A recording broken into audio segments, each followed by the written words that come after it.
My name is Cynthia Andrews. For those of you who don't know me, I do have a new title. My title is Strategic Partnerships Manager here at the North Sound ACH. So I'm working with all things Collaborative Action Network and our partner engagement. So get ready for us to really reach out and support you in any way that we can. One of the things that we want to do in this, as Liz said, we have partner spotlights. And so over the next 2 days, you'll be hearing from your peers, talking about the projects that they may have, talking about some needs that they may have. And this is really geared so that you can have conversation, you can identify folks, and afterwards have conversation, maybe encourage some collaboration and such. So we're really excited. I'm not going to introduce everyone. I'll let them introduce themselves, but your partners now, and then we'll do some more later on this afternoon.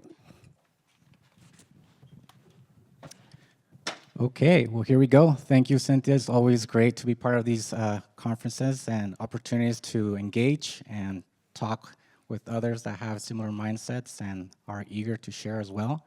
My name is Alex Perez.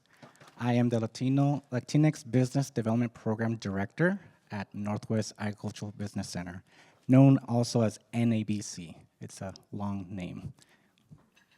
Yes, good afternoon, everybody. I'm Juan Morales, Programs Coordinator for the same organization, Northwest Agricultural Business Center, acronym NABC, just for reiteration.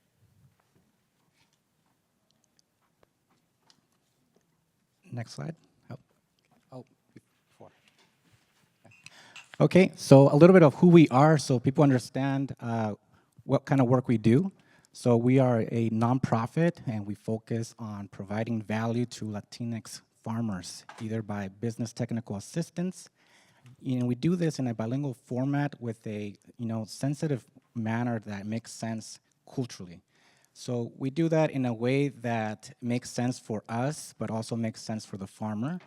And we provide a different type of services. So away from the service of doing one-on-one business advising and consulting with individual farmers, we provide specific expertise areas on access to capital, access to markets and sales, supporting them with also opportunities to capital. And that's part of the work that we are doing, as well as also helping them gain tools and also resources, either by trainings or workshops. We do that in-house, and also we collaborate and partner with other folks that you guys are going to get to hear more about. Next slide. So Juan, could you start us off with a great project that we focus on every year, at least once or twice? Yeah, for sure. So for the partner spotlight today, as NABC, one of the things that we focused on is food justice projects. So it's the aim at aiming towards food insecurity, trying to minimize it, and food inequities. This is a project, the food distribution project is a project that goes back to 2020. As you all know, during the pandemic, a lot of the inequities got exacerbated.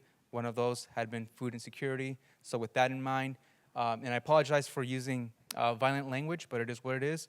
We were trying to get two birds with one stone. And what I mean by that is that at the time, we knew there was food insecurity and food inequalities that specifically got exacerbated by the pandemic, so much so with the Latinx community, with Latinos and Latinas. But also with the other bird, remember two birds, one stone, the other bird being Latinx farmers. So trying to help out farmers too with providing them access to sales for their produce. Because one of the other inequities that got exacerbated was that everything got shut down. A lot of folks weren't able to operate the way they were used to, and that included farmers. They weren't able to sell the same quantities that they were used to before. So back to the two birds, one stone, we reached out for a project at one, providing access to sales for the farmers, while also minimizing that food insecurity for the Latinx community. And, full round circle, that's one of the things that we've done, projects that we've done. We try to shoot for, 2 projects per year. But just a brief example on how we try to do that. Tying it back to the professor from earlier this morning, it's, either breaking or bridging. It was one of those things that we had to bridge 2 problems under the same solution. And it can be done, and we spotlight to show that it can be done. Thank you, Juan. He's an amazing speaker, isn't he? So one of the things that we try to communicate with the folks that we partner and we collaborate with is that we really want to be very intentional and do things in a culturally, appropriate way. And the reason for that is because we're working with, vulnerable communities and also with farmers that also require a specific way of doing work with them. So another example that we've also continued to do is also working with our great partner, collaborator, Bellingham Food Bank. And what we do there every year is we try to support them by facilitating one-on-one meetings with the Latinx farmers, where we sit down and brainstorm what it could look like for the season to have some actual produce sales agreements in place.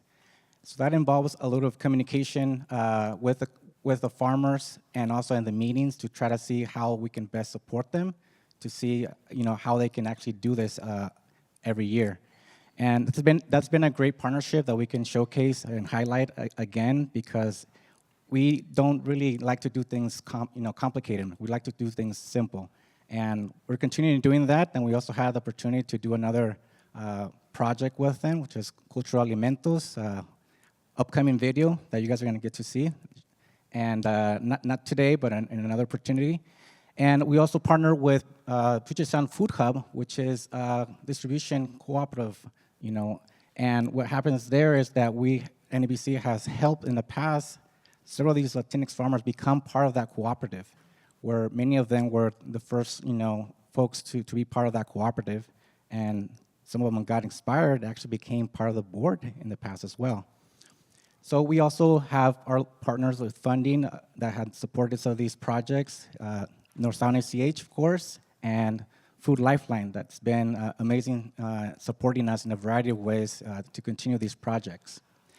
Something that we've noticed that's really important too when we work with these organizations and with the farmers and the communities is really to find a way to empower them and to introduce them to, get either the skills or the trainings that might help them succeed. And that also involves education, because some of the farmers that we're working with want to learn English or want to learn, computer skills or want to learn how to, do a little bit more of a basic accounting or learn a bit more about marketing. And sometimes we can only do so much, and sometimes, we can also encourage them to take a training or a workshop or maybe go back to school.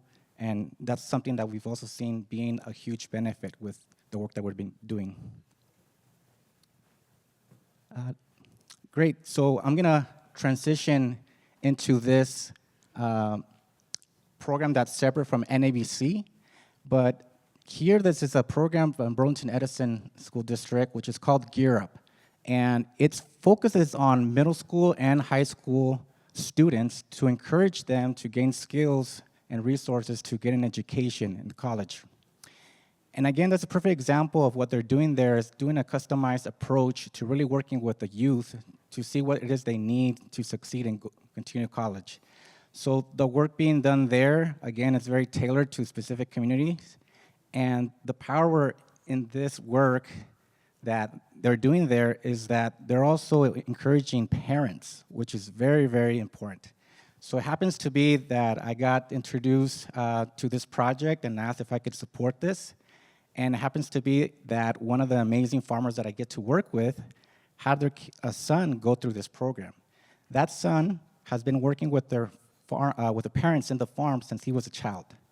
He went to school, he went to high school, and he now is going to Western, is gonna graduate from accounting with the hope that he's gonna come back to the family farm and support his parents. The power in education and the power in collaboration is big. And a perfect example is when you encourage people, many things happen.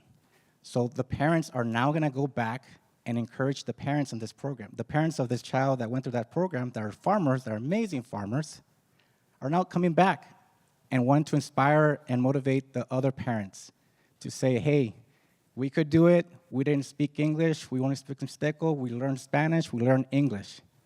Our son is now going to be a college graduate and be an accountant, and he's going to come back to the farm.